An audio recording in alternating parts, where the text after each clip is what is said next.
Do I agree with this opinion piece written by Liya Palagasvili, an opinion contributor?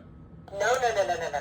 No. You have no clue about the business lady, right? And so they write here, and again, this is my opinion on her opinion, clueless. No, AI, artificial intelligence, is not ripping off Uber drivers. I will put money on it that this individual is not a driver, right? And then who knows? Maybe Dara or Tony West, the legal department, called a favor and said, listen, we need to counter this, right? It is well documented. It is well established that the AI in the various gig industries is working against the independent contractors. And then you have the balls or the ovaries to come out with this piece. Developments in artificial intelligence and machine learning have led to a series of debates over, amongst other things, whether it's coming for your skilled job. Absolutely, when it comes to Uber and Lyft, right? AI anxiety has now crept into the domain of the gig economy, but not in the way you would expect. Recent articles point the finger at companies, rightfully so, allegedly using AI. Not just allegedly, they are. It's already proven, right? To get inside gig workers' heads, to manipulate their pay. The fury was jump-started by a law review article claiming that companies are engaging in algorithmic wage discrimination. 100%, right? You're trying to counter all of that information and all of those facts that are already out there. You're trying to write a piece and your opinion piece and try to counter it. The hell, you need to get rid of this contributor. You need good writers that have done their research and know what they're putting out there. This is counterproductive for the hill. That's my opinion. A fancy term that means ride-sharing drivers may be offered different rates for what seems like the same type of work. Multiple YouTube outlets, Sergio, all of these people, right? Facebook streams, articles, law reviews have already proven that this takes place.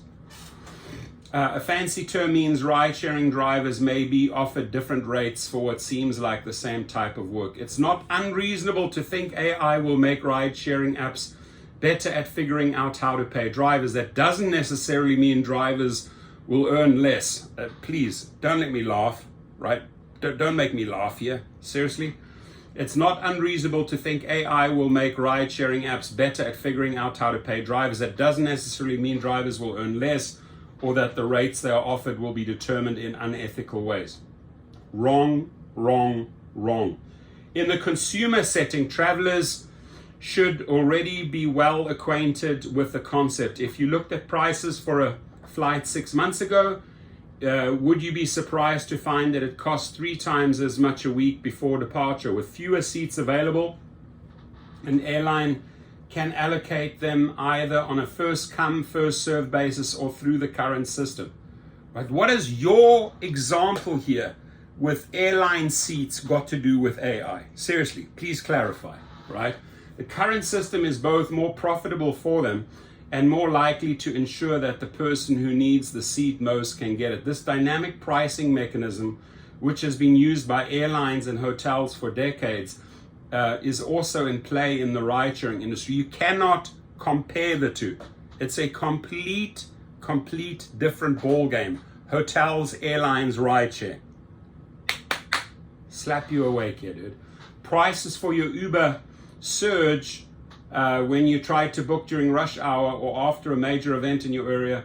What's more, if you take an Uber from your house to your office at the same time every day, you will see different prices for that same trip. That's because the pricing algorithm used by Uber and other ride-sharing companies takes into account riders' demand and the supply of local drivers at the exact time. What she's not talking about, I don't know, maybe she will elaborate, right, is that you have newbies in there, you have veterans in there, you have drivers behaving differently, right, and they are getting deals and offers presented differently, right? You cannot base your entire opinion just on the pricing.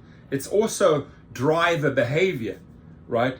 Is there airline behavior, pilot behavior? No, you cannot compare these two, ladies and gentlemen.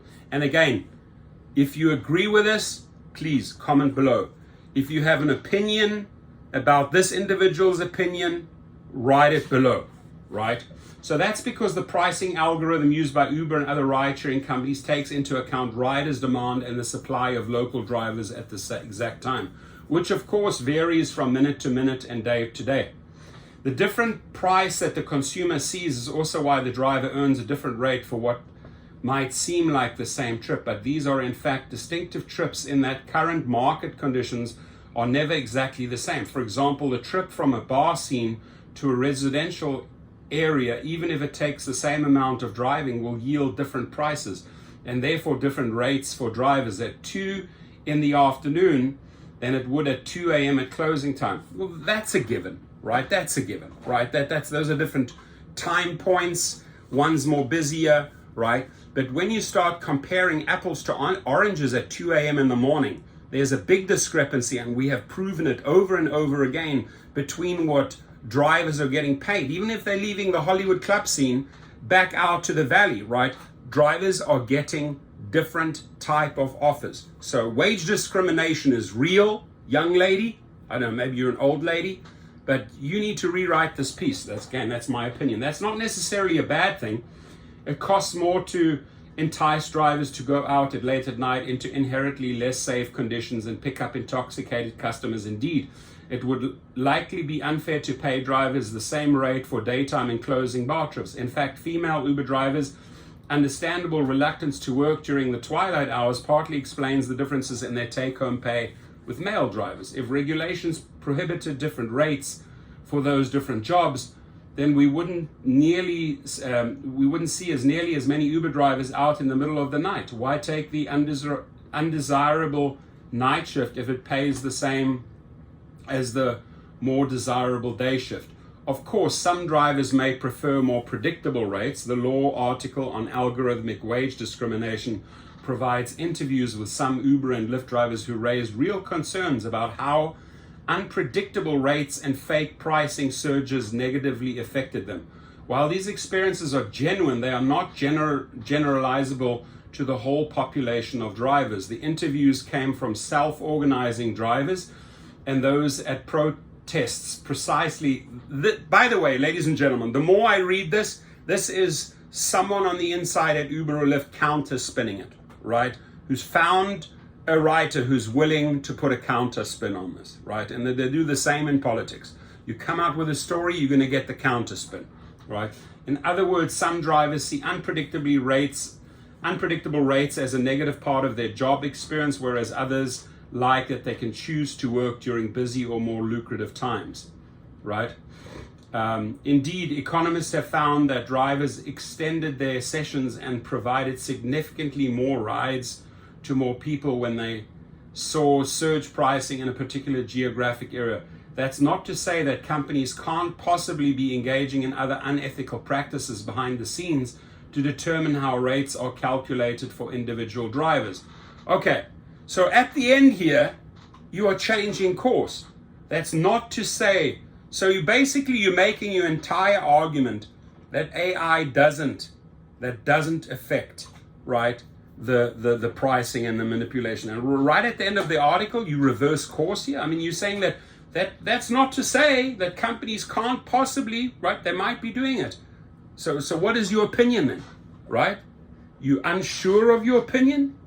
Why don't you give us your real opinion, right? You make 3/4 of your argument or of your legal argument, you're saying doesn't exist. And at the end, oh, it's possible.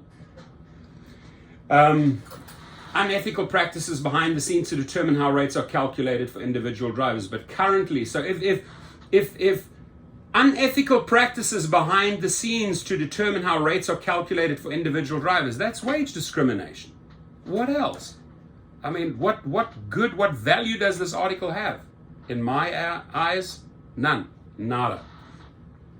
But currently, there's no real evidence of AI manipulation beyond what is seen by everyone. Drivers get different rates per ride because riders pay different prices per ride. So there she is, Liya Palagasvili is a senior research. Let's just click on her.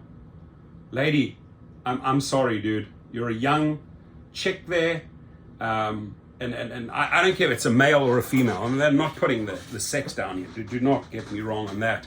But this lady doesn't drive, right? And this lady is not dialed in. Needs to read all the comments and do more research here, Liya. And I'll gladly go head to head with you in an interview on this topic, right? And drivers, we can do a live. Why don't we do a live Zoom call where drivers can chime in? If I'm a judge and you arguing your case, and 3/4 of the way you're pretty adamant that wage discrimination and AI is not taking place, and at the end you tell me, well, Your Honor, he could have possibly stabbed him and killed him. We don't know, right? Where do you stand, Liya? And again, it could be Liya, could be Jack, could be Jill, could be Harry. I don't care who you are. Where do you stand on this matter? Please, please leave your comments below. I'm going to put the link to this article underneath. And weak source at best. Is she right? In my opinion, no. Have a good one, my friends. I love my new buttons. I've got the yes button and I got the no button. Cheers.